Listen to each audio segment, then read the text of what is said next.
మన ప్రభువును రక్షకుడైన యేసుక్రీస్తు నామములో మీకు శుభములు వందనములు తెలియజేస్తున్నాను.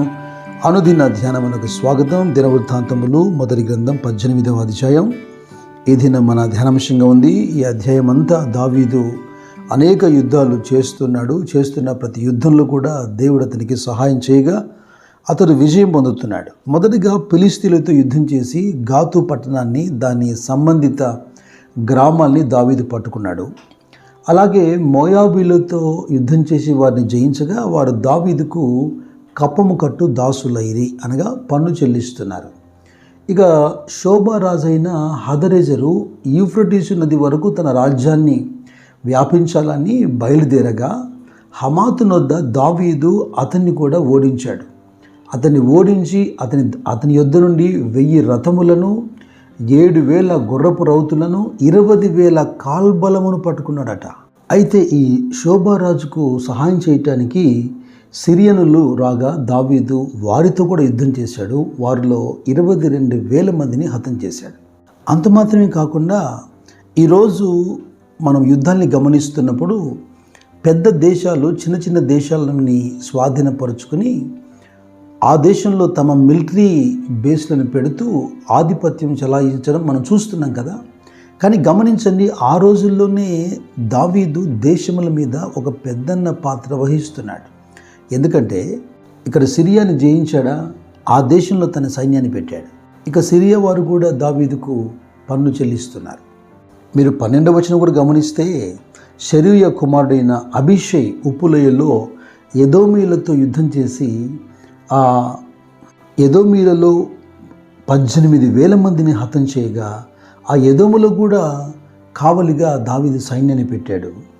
ఆ ఎదోము వారు కూడా దావీదుకు సేవకులయ్యారు. ఈ అధ్యాయంలో 2 మార్లు మనకు ఒక మాట కనబడుతుంది. మొదటిది 6వ వచనం. ఈ ప్రకారము దావీదు పోయిన చోటెల్లా యెహోవా అతనికి సహాయం చేయుచు వచ్చెను. అలాగే 13వ వచనంలో కూడా దావీదు ఎదోములో కావలి సైన్యమును ఉంచెను, ఎదోమీయులందరూ అతనికి సేవకులైరి, దావీదు పోయిన చోట్లనెల్లా యెహోవా అతన్ని రక్షించెను. ఇక్కడ దావీదుకు పర్సనల్ ఎజెండా ఏమీ లేదు. సౌలుకున్నట్టుగానో తక్కిన రాజులకున్నట్టుగానో దావీదుకు పర్సనల్ ఎజెండా లేదు. తాను రాజరిక కుటుంబం నుంచి రాలేదు, లేదా సింహాసనము రాజ్యం యొక్క వ్యామోహము దావీదుకి లేదు. ఎలా చెప్పగలుగుతామంటే, గొర్రెల దొడ్డిల నుండి తీసి నిన్ను ఇజ్రాయెల్ మీద రాజుగా చేశానని దేవుడు అన్నాడు. దావీదు కూడా ప్రార్థిస్తూ దేవుని కొరకు, దేవుని ప్రజల కొరకు సౌలు నమ్మకంగా లేనప్పుడు ఆ పాత్ర లేదా ఆ ఉద్యోగం నాకు ఇచ్చాడన్న స్పష్టమైన గ్రహింపు దావీదుకు ఉంది కనుక ఎక్కడ దావీదు సింహాసనాన్ని బట్టి, రాజ్యాన్ని బట్టి అతిశయించలేదు. తన తదనంతరం తన పిల్లలకు అది ఉండాలని తానెప్పుడూ ప్రయాసపడలేదు. అతడు కేవలం జరిగించిన యుద్ధాలన్నీ 1 దేవుని కొరకు, 2 దేవుని ప్రజల కొరకు. అయితే ఈ అధ్యాయంలో కనబడుతున్న మరొక అంశాన్ని నేను మీకు చూపిస్తాను. దాన్ని కాస్త ఆత్మీయ జీవితానికి మనము ఆపాదించుకొని మాట్లాడుకుందాం. 10వ వచనం చూడండి. హదదెజరు అనే ఎవరైతే శోభారాజు ఉన్నాడో అతనికి శత్రువైనటువంటి తోహు రాజైన దావీదు ఆ శోభారాజుతో యుద్ధం చేసి జయించాడన్న సంగతి విని దావీదుతో స్నేహంగా ఉండేందుకు దావీదు దగ్గరికి తన కుమారుణ్ణి పంపుతూ కొన్ని కానుకలు కూడా పంపిస్తున్నాడు. బంగారము, వెండి, అలాగే ఇత్తడితో చేయబడిన సకల విధములైనటువంటి పాత్రలను తీసుకొచ్చారు. ఇలాగ బహుమానంగా ఇవ్వబడినటువంటి వెండి బంగారములే కాక దావీదు యుద్ధం చేసి ఎవరైతే మోయాబీలు ఉన్నారో, అమ్మోనీలు ఉన్నారో, ఫిలిష్తీయులు ఉన్నారో, అమాలేకీలు ఉన్నారో వారందరి దగ్గర నుంచి పట్టుకొచ్చినటువంటి వెండి బంగారములన్నిటినీ 11వ వచనంలో మీరు గమనిస్తారు, యెహోవాకు ప్రతిష్ఠించెను అనే మాట. విస్తారమైన ఈ వెండి బంగారములు సొలొమోను ఇత్తడి సముద్రం చేసేదానికి, లేదా 2 స్తంభాలు చేసేదానికి ఉపయోగించారు. అలాగే మందిరంలో ఈ వస్తువులను ఉపయోగించడం మనం చూస్తాం.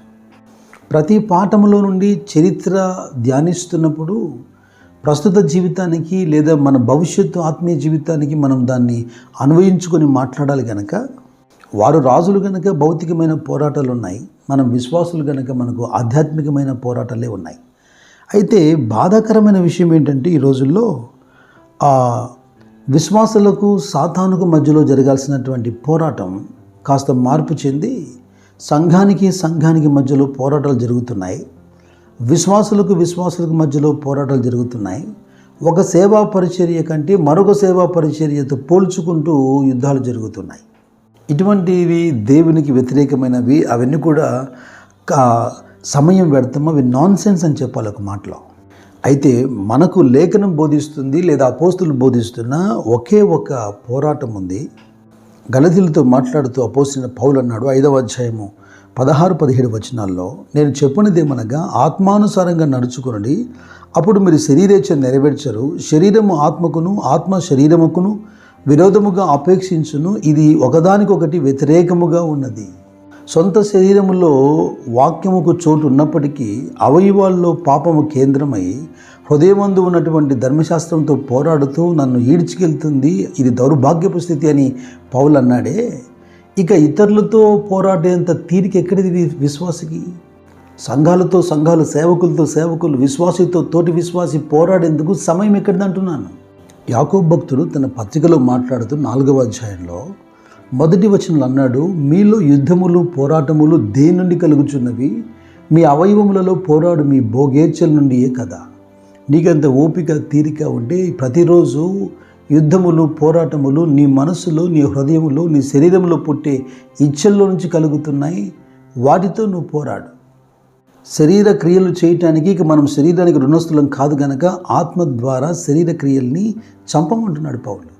విస్తారమైన పోరాటాలు, యుద్ధాలు చేసి వెండి బంగారములు ఇత్తడి సమకూర్చి యెహోవాకు ప్రతిష్ఠించిన దావీదులాగా రోమపత్రిక చూడండి మీరు 6వ అధ్యాయంలో 12వ వచనం నుండి, కాబట్టి శరీర దురాశలకు లోబడినట్లుగా చావునకు లోనైన మీ శరీరమందు పాపము ఏలనీయకుడి, మరియు మీ అవయవములను దుర్నీతి సాధనములుగా పాపముకు అప్పగింపకుడి. అయితే మృతుల్లో నుండి సజీవులం అనుకొని మిమ్మల్ని మీరే దేవునికి అప్పగించుకొనుడి, మీ అవయవములను నీతి సాధనములుగా దేవునికి అప్పగించుడి.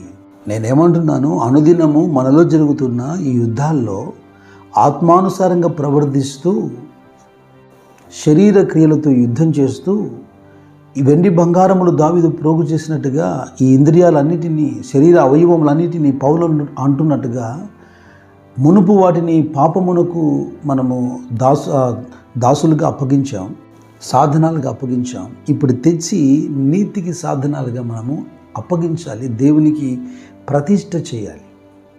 ఎందుకంటే అక్కడే పౌలు మాట్లాడుతుంటాడు, పాపము నుండి మీరు విమోచించబడి ఇప్పుడు నీతికి దాసులైతిరి, అందును బట్టి దేవునికి స్తోత్రం అంటాడు.